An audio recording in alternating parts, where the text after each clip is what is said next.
Anwar-ul-haq Ahady, who's the former Afghan Minister of Commerce and Industries. Minister, thank you so much indeed for your time. Can I just ask you generally to give us an assessment about how you feel regarding the situation in your country right now? Bismillah ar-Rahman ar-Rahim. Well, let me just focus on the economy that we haven't heard good news. The central bank's assets have been frozen. The IMF has announced that over $400 million that was supposed to provide to the Afghan government, that has been suspended. And I hope that the Asian Development Bank and the World Bank does not follow, but this has consequences, severe consequences. In the past 4 days, the financial markets have been closed.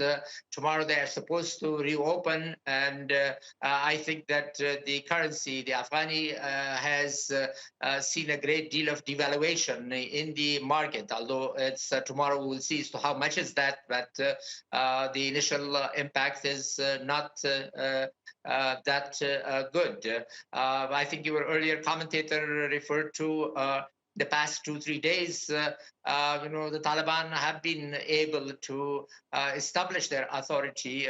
They have appointed a few people in charge of few ministries, caretakers, and I think that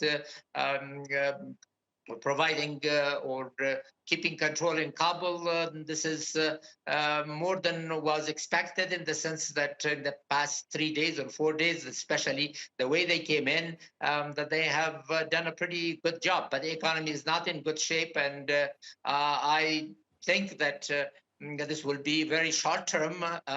If there would be an agreement, international agreement on supporting the Taliban regime, but if there is no agreement, I think these short term economic consequences will become a lot worse, and they will become long term.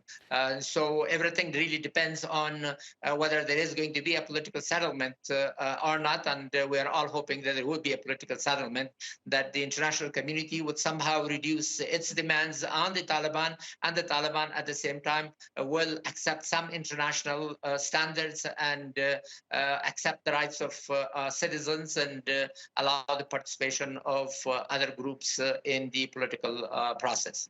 There's obviously plenty of uncertainty at the moment. There appears to be a large amount of fear as well. There's the chaos at Kabul airport that we've been seeing for the past few days.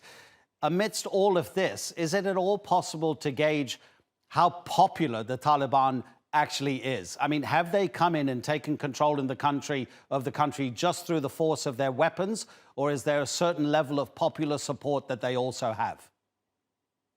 Well, unfortunately, that the previous government, and I was part of that government, was not very popular either.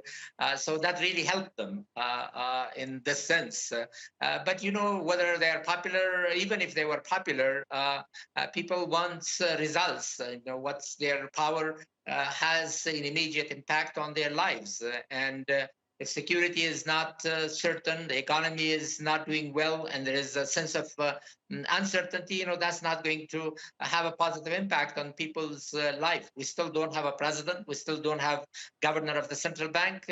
We really don't have a finance minister, and for some reason I can understand as to why there's a technical reason for that, as to why they had suspended or frozen the assets. So if they provide security, I think people will accept a lot of hardship. If they do not provide security, and at the same time the economy is not doing well, then in that case, of course, even if they had popularity, it will disappear quickly. Briefly, if you don't mind, Minister, your area of expertise being the economy, and you're talking about Afghanistan's assets being frozen abroad. The country, I understand, imports almost all of its fuel, and it imports a lot of its food. Do you see the country running out of fuel and food soon if it doesn't have access to those funds? Well, the situation in Afghanistan compared to other countries is rather different. The central bank does not provide the foreign exchange in order to buy goods from abroad. The market does that itself. The central bank every week, at least in the past 16, 17 years, and I used to be governor of the central bank too, when we began with the Karzai administration. Every week we used to have auction of dollars auction, and that provided foreign exchange to the market. Well, that's not there anymore. So, to come back to your question, I don't think that the freezing of assets that will have that much of an impact or a great impact on imports of fuel or food, because the market or the traders themselves, they find the foreign exchange for that purpose, Right. at least in the short run. In the long run, of course, it's going to be rather problematic. The reason why we don't have enough fuel or enough food is because there was war going on and there was disruption of supply. There were, goods were coming to the border, to the ports. But were not reaching cities. Right. Now that the country is somewhat unified physically, I think that situation will improve. Minister, really appreciate your time. Thank you so much indeed. That's Anwar-ul-haq Ahady speaking to us from Kabul.